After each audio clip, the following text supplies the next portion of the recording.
Hey gang, today we're gonna end the body hair series. And by today, I mean this video and the next video that I'm also gonna film today, but it may not go up the same day, yada yada yada, you know the jazz. We ran up top, not all the way up here, but down at the eyebrows, and then we moved down to armpit hair.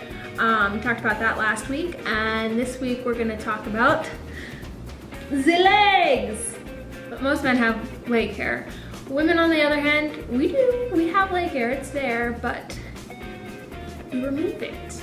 I remember when I first started shaving my legs, back when I was like 9 or 10, and I would steal my mom's razor and think it was super duper cool.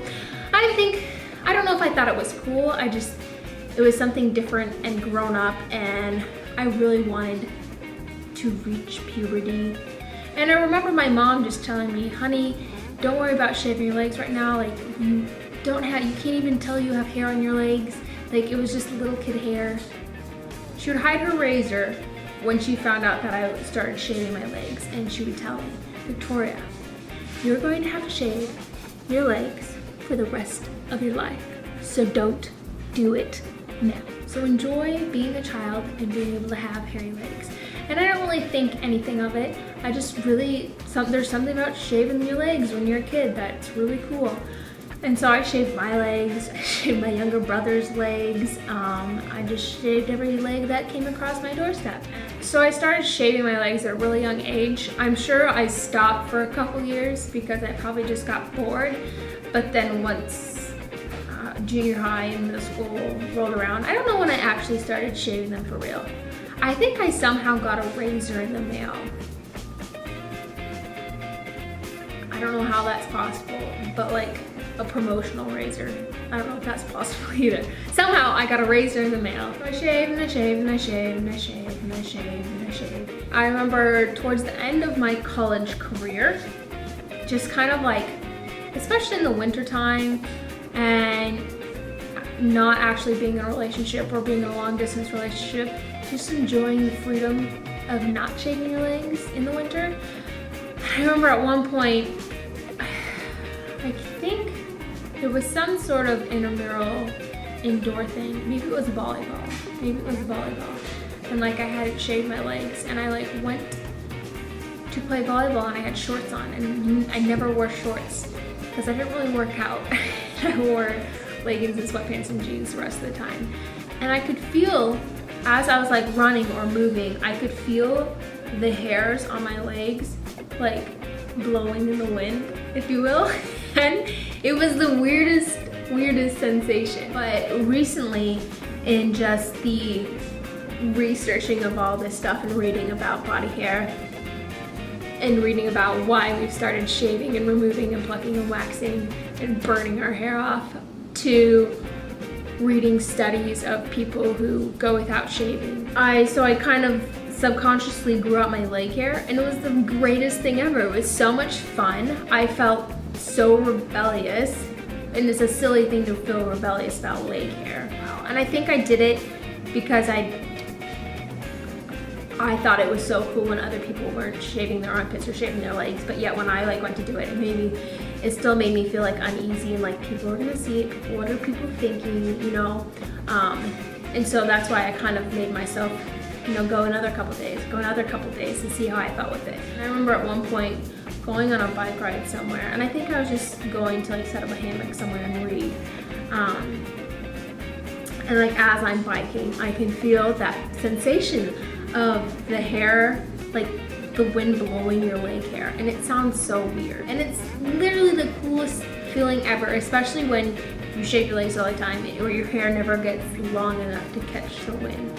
So I would say every woman needs to go out and just grow out their leg hair long enough to where they can go like on a bike ride or on a run, and you can feel your hair is moving. It's the oddest thing, and I think there's something really cool about it. So you should probably go try that and then report back to me and see what you think. But if not, that's okay.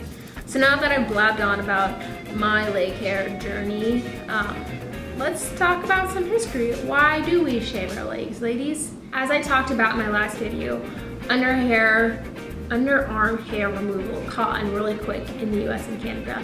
And while it didn't catch on till later on in Europe, it caught on really quick in the US. People are all about shaving armpits.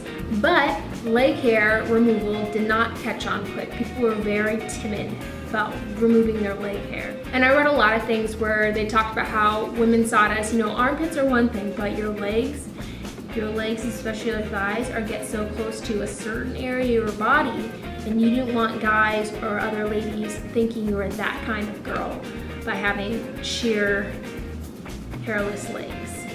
I think they meant promiscuous. There were quite a few fashion and beauty writers that referred to leg hair and they compared it to leprosy, saying that it was a curse that all women had to deal with. But even then, like I said, women were very timid and hesitant about shaving their legs because they didn't want to be seen as that sort of woman. Then World War II happened and Betty Grable became a pop icon overnight. And women wanted to look like her basically. They wanted to emulate her personality. And to do that, they had to wear very short hemlines and stockings.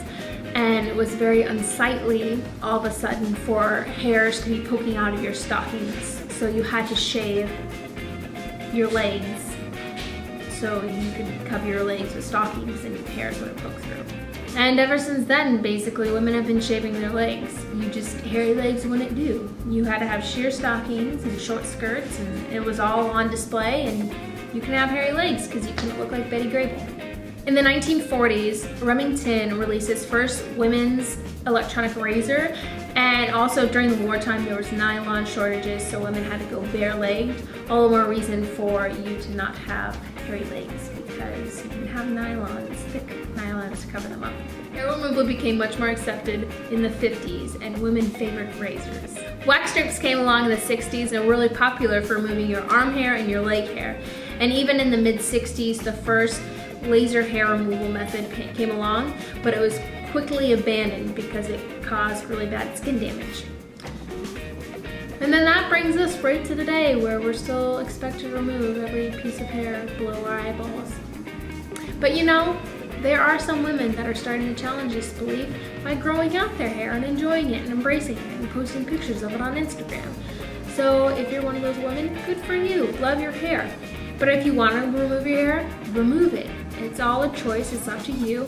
But I challenge you to just take a step back and look at why you remove hair. Or if you want to go one step further, grow out a part of body hair for a while and see what it does to you. See what it makes you think. And you'd be surprised, you know, you may think you're all for it and then you find that you're actually kind of bothered by your body hair, which in turn can then bother you even more that you are bothered by it. It's a vicious circle of body hair removal. Well guys, I think that's all I have to say about leg hair today. Just today though, I'm sure I'll have something new to say about it tomorrow. So until next time, I'll see you guys. Bye.